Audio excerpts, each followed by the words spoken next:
আসসালামু আলাইকুম বন্ধুরা, কেমন আছো সবাই? আশা করি ভালো আছো। সবাইকে ঈদ মোবারক, ঈদের শুভেচ্ছা সব বন্ধুদের। কেমন আছো তোমরা সবাই একটু কমেন্ট করে জানাবে। আর তোমাদের ঈদ কেমন কাটছে সেটাও জানাবে। আর আমাদের ঈদ, আমাদের মেয়েদের ঈদ হচ্ছে সব সময় রান্নাঘরে। ঈদের সময় আমাদের রান্নাঘরে থাকতে হয় সারা দিনটা। ভালো ভালো খাবার করতে হয়, তৈরি করতে হয় ফ্যামিলির জন্য। তো আমার মনে হয় বোনরাও যারা দেখছো ভিডিওটা তারাও একমত আমার সঙ্গে। কারণ ছেলেদের তো ঈদ হয়, কিন্তু মেয়েদের কোনো ঈদ হয় না আমার মনে হয়।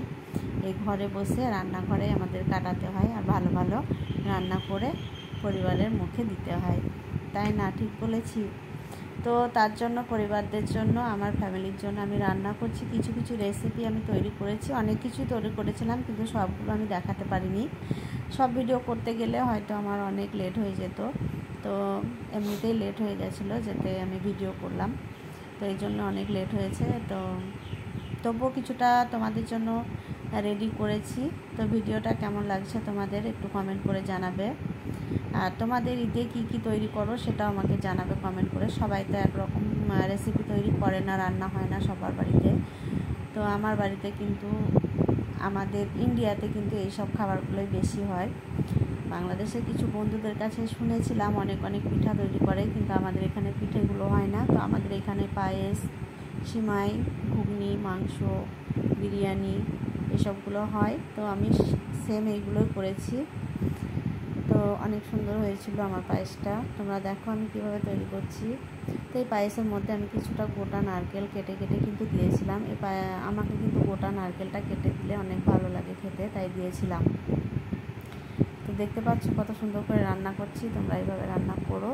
আর আমার পায়েসটা কেমন লাগছে তোমাদের একটু কমেন্ট করে জানাবে। আর তোমাদের কাছে যে এত ভালোবাসা, এত সাপোর্ট পাচ্ছি, তার জন্য অসংখ্য ধন্যবাদ।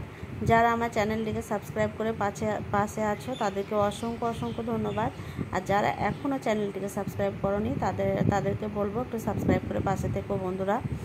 আর নতুন নতুন রেসিপি দেখার জন্য চ্যানেলটিকে সাবস্ক্রাইব করে পাশে থেকো। তো দেখতে পাচ্ছ রান্না আমি করে নিলাম। পায়েস হয়েছে, তারপর হলো ঘুগনি, তারপর হয়েছিল সিমাই, মাংস রান্না, ওগুলো কিন্তু আমি দেখাতে পারিনি। তারপর বিরিয়ানি করেছি, কিন্তু সব ভিডিও আমি করতে পারিনি। এই দুটো তিনটে ভিডিও আমি করেছি। তো দেখো পায়েসটা কিন্তু অনেক সুন্দর হয়েছিল, খেতে কিন্তু অনেক সুন্দর লাগে। আর আমি কিন্তু পায়েস খেতে অনেক পছন্দ করি। তোমাদের পায়েস খেতে কেমন লাগে একটু বলবা। তো এই যে বাড়িতে কিন্তু সবাই খাচ্ছে। এই যে ঘুগনি আছে, সিমাই আছে, মাংস আছে, পায়েস আছে, পরোটা আছে, সবাই একটু খাচ্ছে খাওয়া দাওয়া করে। তারপর এই যে বিরিয়ানিটাও আমি তৈরি করলাম, রেডি করে নিলাম। তো বিরিয়ানি কিন্তু আমার রেডি হয়ে গেছে। অনেক সুন্দর হয়েছিল বিরিয়ানিটা। আর তোমাদের ঈদ কেমন কাটলো, আর তোমরা কি কি ঈদে খেলে, তো আমাকে একটু কমেন্ট করে তোমরা সবাই জানাবে। তো আমার বাড়িতে কিন্তু বিরিয়ানিটা বেশি পছন্দ করে সবাই। যে কোনো অনুষ্ঠান, যে কোনো খুশির কিছু হলে আমরা কিন্তু বিরিয়ানিটাই বেশি খাই। পোলাও টোলাও থেকে আমার বিরিয়ানিটা বেশি পছন্দ করে সবাই, তাই বিরিয়ানিটা আমি করতেই থাকি।